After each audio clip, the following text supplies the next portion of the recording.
الحمد للہ وکفی وسلام علی سید الرسل وخاتم الانبیاء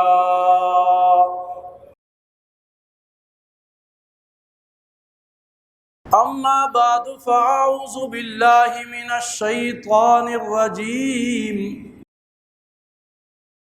بسم اللہ الرحمن الرحیم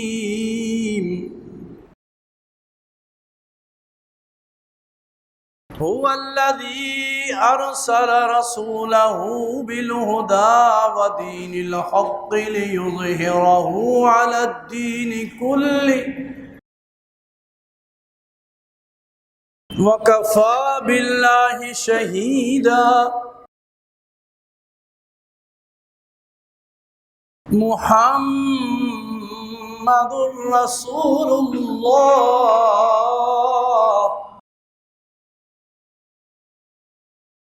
والذين معه أشداء على الكفار رحماء بينهم تراهم ركعا سجدا يبتغون فضلا من الله ورضوانا سيماهم في وجوههم من أثر السجود وقال النبي صلى الله تعالى عليه وسلم أنا خاتم النبيين لا نبي بعدي وقال النبي صلى الله تعالى عليه وسلم لو كان بعدي نبي لكان عمر آمنت بالله صدق الله العظيم وصدق رسوله النبي الكريم الأمين إن الله وملائكته يصلون على النبي يا أيها الذين آمنوا صلوا عليه وسلموا تسليما۔ تمام اجرات دل و جان سے پاک پیغمبر کی ذات پر مل کر بآواز بلند درود ابراہیمی پڑھ لیں۔ اللہم صلی علی محمد وعلی آل محمد کما صلیت علی ابراہیم وعلی آل ابراہیم انکا حمید مجید۔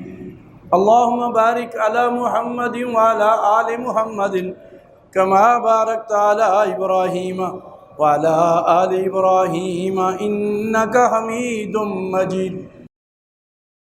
یا رب صلی وسلم دائما ابدا علی حبیبک خیر الخلق کلہم۔ ہوں لاکھوں سلام اس آقا پر بت لاکھوں جس نے توڑ دیے، دنیا کو دیا پیغام سکوت طوفانوں کے مخ موڑ دیے۔ اس محسن اعظم نے اساں کیا کیا نہ دیا، انسانوں کو دستور دیا منشور دیا، کچھ راہیں دی کچھ موڑ دیے۔ دنیا نے دین کو بلا رکھا ہے، دنیا نے دین کو بلا رکھا ہے، خواب غفلت میں سلا رکھا ہے۔ اس دور میں خوش نصیب ہے وہ اکبر جس نے قرآن کو کھلا رکھا ہے۔ الہی یہ توفیق ہمیں کو عطا ہو، کریں وہ کام جس میں تیری رضا ہو۔ نہایت ہی قابل صد احترام میرے بھائیوں، بزرگوں اور دوستوں، اور جہاں تک میری آواز جا رہی ہے میری ماؤں، بہنوں اور بیٹیوں، امت کے عظیم علمبردار حضرت پیر طریقت ملک عبدالرؤف ملک صاحب نے میں جب ان کو گھر ملنے کے لیے گیا تو مجھے حکم دیا کہ ایک جمعہ ہماری مسجد میں بھی ہو جائے، تو میں اس کو سعادت سمجھتے ہوئے بفضل اللہ ابھی ملتان سے آپ کی خدمت میں آ گیا۔ ویسے ہوتا ہے وہی جو منظور خدا ہوتا ہے، ہماری نہیں چلتی۔ میرے استاد خطیب اسلام مولانا محمد اجمل خان رحمۃ اللہ علیہ کبھی کبھی یہ اشعار پڑھتے تھے اور کہتے تھے، چلتی نہیں اپنی کوئی ہزار چاہے، چلتی نہیں اپنی کوئی ہزار چاہے، ہوتا ہے وہی جو میرا پروردگار چاہے۔ کون چاہے؟ اللہ۔ کون چاہے؟ بولو تو صحیح نا، آپ کو بولنے کی عادت نہیں ہے۔ اللہ کے نام سے مت ڈرو۔ کون ہے؟ اللہ۔ دل سے کہو نا ذرا، سب سے بڑا کون ہے؟ اور چلتی کس کی ہے؟ ایک اللہ کی چلتی ہے، اس کے علاوہ کسی کی نہیں چلتی۔ وہ کون ہے؟ وہ احکم الحاکمین ہے، وہ رب العالمین ہے جی، وہ ساری کائنات کا مالک اور خالق ہے، صرف اس کی چلتی ہے، باقی کسی کی نہیں چلتی۔ اور جو اس سے جڑ جائے ان کی بھی چلتی ہے، لیکن اس کے فضل سے، لیکن اس کی رحمت سے، لیکن اس کے کرم سے۔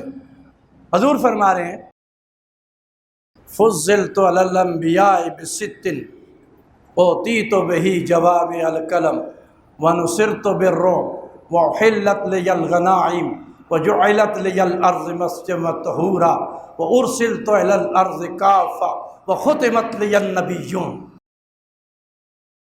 میرے نبی کی چلی اس لیے کہ اوپر اللہ رب العالمین نے ان کو بھیجا رحمت کائنات بنا کے، شفیع المذنبین بنا کے، ایسی چلی کہ فرمایا جدھر میں رخ کرتا ہوں، یہ جو میں نے 6 جملے کہے نا ذرا دھیان سے دیکھیے، جدھر میں رخ کرتا ہوں میرا رب میرے لیے رحمت کے، برکت کے، فتح کے دروازے کھول دیتا ہے۔ فضلت علی الانبیاء بست اوتیت بہ جوامع الکلم۔ رب تعالیٰ نے میرے نبی کی زبان کو وہ طاقت دی کہ فرمایا سمندر کو اگر کوئی کہے کہ کوزے میں بند کر دیا ہے تو وہ میرے نبی کی صرف زبان ہے۔ کہتا ہے میرے نبی کی زبان سے جو بات نکلتی ہے، اللہ کہتے ہیں یہ کوئی عام بندہ نہیں بول رہا، یہ میرا نبی بول رہا ہے۔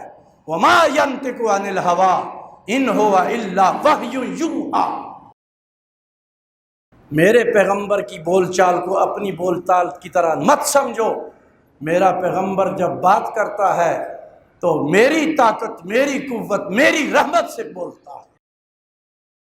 اس لیے میرے بھائیوں، میرے بزرگوں، میرے دوستوں، میں آپ سے یہ ریکویسٹ کر رہا ہوں، گزارش کر رہا ہوں کہ نبی کے طریقے پہ آ جاؤ۔ اور بقول شاعر کے وہ کتنا خوبصورت کہتا ہے، وہ کہتا ہے دورنگی چھوڑ دے، یک رنگ ہو جا، یا سراسر موم ہو یا سنگ ہو جا۔ کیا کر رہے ہیں ہم؟ یا اللہ کے ہو جاؤ یا شیطان کے ہو جاؤ۔ اللہ کو اس بات کی پرواہ نہیں ہے، وہ اللہ الصمد۔ آپ روز نماز میں کہہ رہے ہیں تو بے نیاز ذات ہے، وہ میرا اور آپ کا محتاج نہیں ہے، ساری کائنات اس کی محتاج۔ تو اس لیے اپنی زندگیوں کے اندر مجھے اور آپ کو تبدیلی لانی ہے کہ جو اس نے کہا وہی کرنا ہے۔ رب کائنات کتنا خوبصورت جملہ کہہ رہے ہیں، لوگو ہوش سے سنو، هو الذی ارسل رسولہ بالہدی ودین الحق لِيُظْهِرَهُ عَلَى الدِّينِ كُلِّهِ وَكَفَى بِاللَّهِ شَهِيدًا۔ فرمایا اس نبی کو رحمت کائنات میں نے بنا کے بھیجا ہے تمام ادیان پہ غالب کرنے کے لیے۔ مجھے تو ڈر لگتا ہے اور آپ کو ڈر لگتا ہے، کبھی بندوق سے، کبھی پستول سے، کبھی مکے سے، لیکن اگر یہ میں کہوں تو آپ توجہ دیں، سب کا ڈر ختم کر دو، ایک اللہ کا ڈر پیدا کر دو۔ سنیے، میں جب طالب علم تھا تو اس وقت ضرب مومن اخبار چھپتی تھی، اب بھی چھپ رہی ہے میرا خیال ہے، تو ملا عمر کی خدا اس کی قبر کو منور کر دے اور نور سے بھر دے۔ میں نے ان کا ایک جملہ پڑھا اخبار میں، لکھا تھا کہ اگر میرے رب نے اپنی رحمت اور کرم ہمارے ساتھ کیا تو ہم اتنے مضبوط ہیں، یہ جو پہاڑ ہیں ان سے بھی زیادہ مضبوط ہے۔ ہمارا ایمان پہاڑوں سے بھی زیادہ مضبوط ہے۔ اور انہوں نے جو نیت کی، جو کام کیا، اور جو ان کے دل اور دماغ میں انقلاب تھا، اللہ نے برپا کر کے رکھ دیا۔ جی، دنیا کی بڑی طاقتوں نے افغانستان کو ختم کرنے کی کوشش کی، لیکن وہ اپنی اپنی طاقت کا زور لگا چکے، وہ نہتے مسلمان، لیکن بھروسہ رب تعالیٰ کی ذات پر مضبوط، اتنا مضبوط کہ امریکہ کہتا تھا ہم ایسا بم لائے ہیں، سوئی بم، جو زمین کے اندر تہ میں چلا جائے گا، یہ افغانی کیا کر لیں گے؟ رب نے کہا مار کے تو دکھاؤ۔ جب انہوں نے چلایا اپنا زور، رب تعالیٰ نے اسی بم کو اٹھایا، پھر انہی کے فوج پہ گرایا۔ اس کو کہتے ہیں رب۔ یہ میں نہیں کہہ رہا، یہ دنیا کا میڈیا کہہ رہا ہے، اخبارات کہہ رہے ہیں۔ کیوں؟ کہ جو اپنی طاقت پہ ناز کرتا ہے اللہ ان کو برباد کرتا ہے، جو اس کی طاقت پہ ناز کرتا ہے اللہ ان کو دنیا میں بھی اور آخرت میں بھی کامیاب کرتا ہے۔ کیا تھا صحابہ جنگ بدر میں جب تھے؟ جب جنگ بدر میں صحابہ ہیں، کیا تھا ان کے پاس؟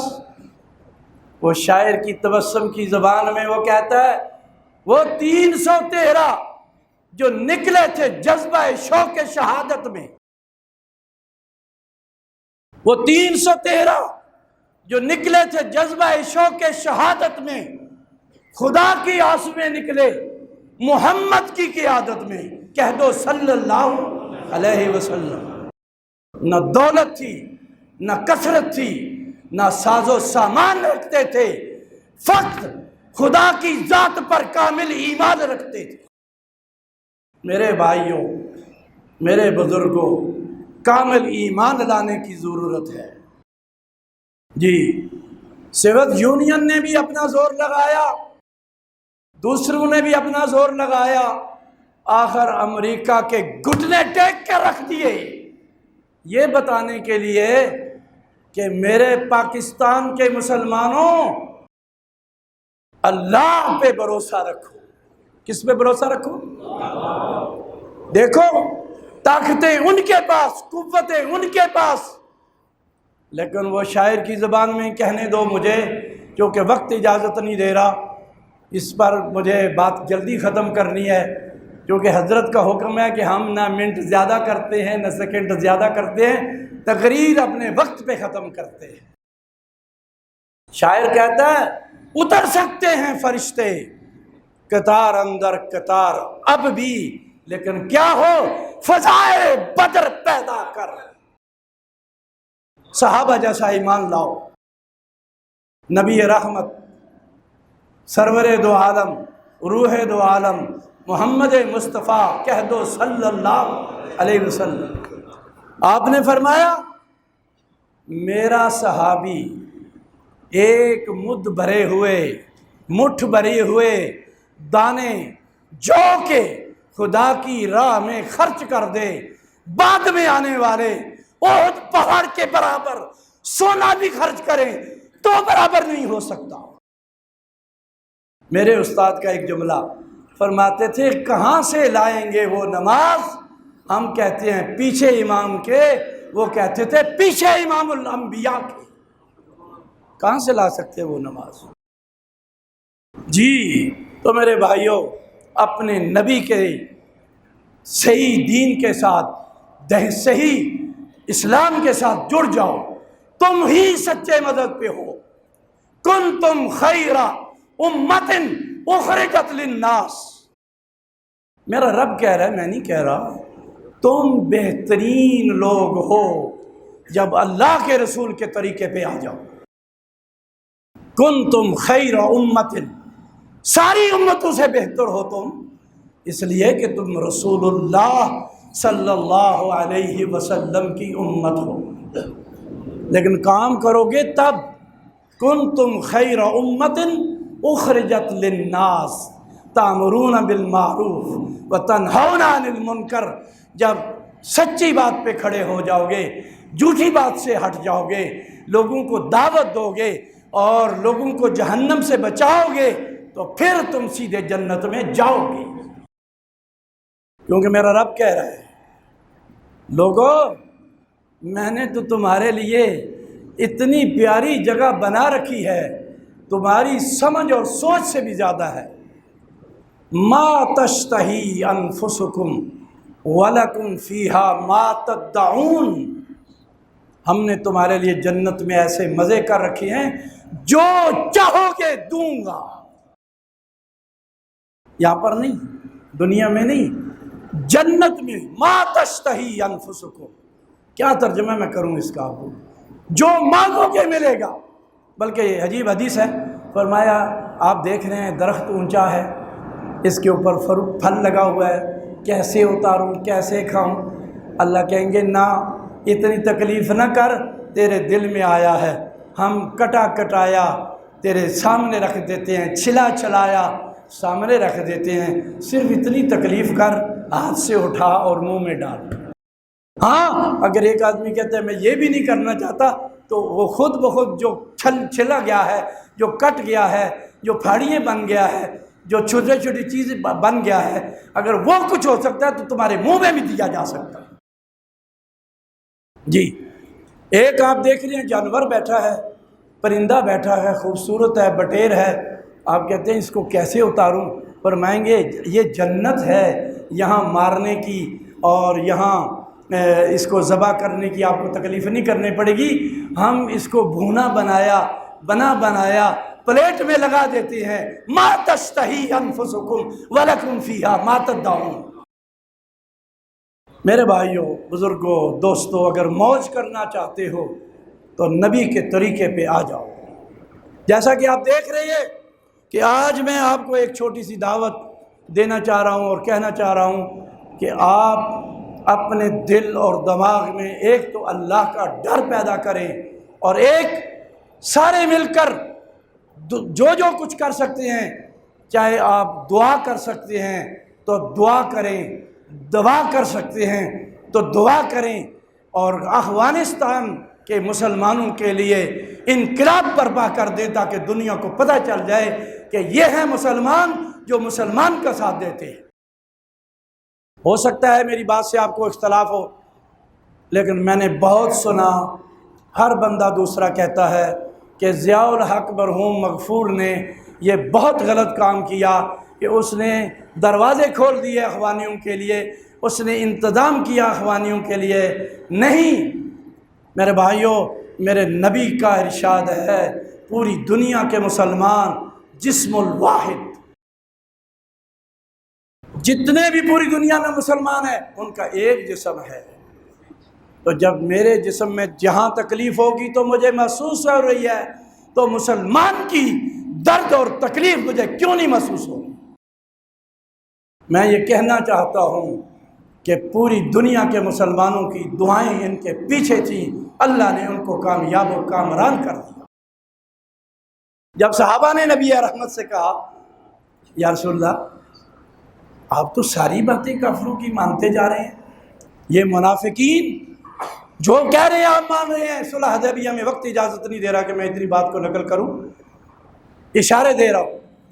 تو رحمت والے نبی نے فرمایا یہ فتح مبین ہے، بلکہ حضرت عمر نے کہا یا رسول اللہ کیا اللہ نے اور دوسرے کچھ صحابہ نے آپ کو چھوڑ دیا ہے، آپ ان کی ساری باتیں مانتے جا رہے ہیں؟ اللہ کے رسول کی زبان سے نکلا نہیں نہیں نہیں، انا فتحنا لک فتحا مبینا۔ رب تعالیٰ نے نبی کی تائید میں کہا پیغمبر یہ کیا بیچارے اپنی اپنی زبان بول رہے ہیں، جب تو نے میرے اوپر بھروسہ کیا، میری طرف دھیان دیا تو فکر نہ کر، میں نے تیرے لیے فتح مبین کا انتظام کر دیا۔ جب صحابہ نے حضرت عثمان رضی اللہ تعالیٰ عنہ کے بارے میں بیعت لی اور حضور نے فرمایا میں اس کے خون کا بدلہ لے کے جانا چاہتا ہوں، کچھ نہیں، تو صحابہ نے کہا یا رسول اللہ جو کریں آپ، ہم کوئی اصحاب موسیٰ تو ہے نہیں۔ تو ایک ہاتھ حضور نے اپنا دایاں رکھا اور بائیں پہ حضرت عثمان کا ہاتھ رکھا اور یوں کہا، باقی بیعت ہو چکی 1400 صحابہ کی، تو فرمایا یہ بیعت یہ میرا ہاتھ ہے، یہ عثمان کا ہاتھ ہے۔ رب تعالیٰ نے کہا میرے پیغمبر مجھے اتنا پسند آیا ہے، ید اللہ فوق ایدیہم، سمجھو نیچے تیرا ہاتھ، درمیان میں عثمان کا ہاتھ، اللہ کہتے ہیں ان ہاتھوں کے اوپر میرا ہاتھ ہے، ید اللہ فوق ایدیہم۔ تیرے صحابہ ہوں یا جب تو عثمان کا بیعت لے اس وقت ان ہاتھوں کے اوپر میرا ہاتھ۔ کیوں؟ ایک بات ٹائم ختم ہو رہا ہے، کیا عثمان کون ہے؟ میں نے پڑھا، آپ نے بھی سنا، حضرت بھی اس کی تائید فرمائیں گے کہ ساری زندگی حضرت عثمان نے اپنے دائیں ہاتھ کو شرمگاہ تک بھی نہیں لے گئے، کیونکہ یہ میرا ہاتھ نبی کے ہاتھ میں جاتا ہے۔ اور رحمت والے نبی نے ایک اور جملہ کہا، فرمایا عثمان کی آنکھ میں اتنا حیا ہے کہ مدینے کی بچی میں بھی اتنا حیا نہیں۔ میرے بھائیوں بزرگوں دوستو، کہنے کو تو بہت کچھ دل چاہتا ہے، وقت اجازت نہیں دیتا، وسعت دل ہیں، وسعت سارا کم ہیں، اس لیے مجھے تڑپنے کی تمنا کم ہے۔ الہی یہ توفیق ہمیں کو عطا ہو، کریں وہ کام فقط جس میں تیری رضا ہو۔ وما علینا الا البلاغ المبین۔